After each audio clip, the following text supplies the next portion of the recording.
This is a quick video on how to change the color of something by using masks and an adjustment layer.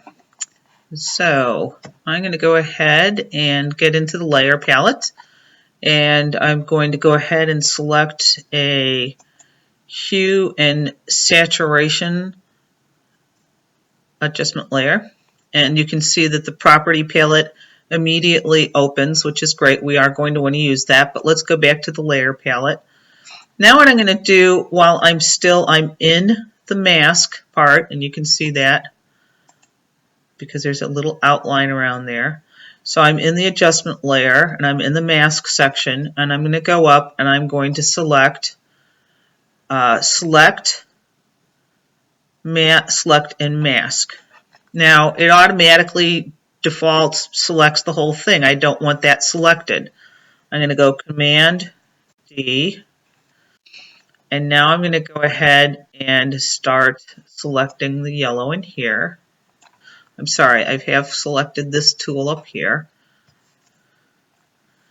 Going to zoom in so I can see what I'm doing here.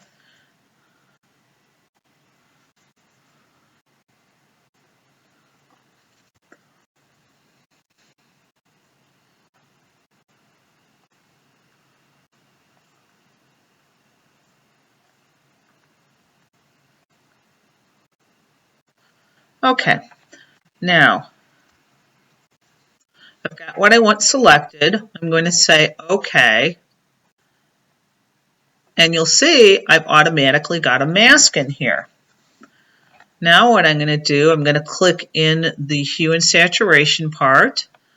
And so I'm not working in the mask now, and I'm going ahead and going into the property section, and I'm going to say colorize.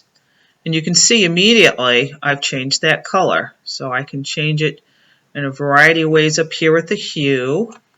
Let's say I want to change the saturation. Perhaps I want it to be a little bit darker. So there you go.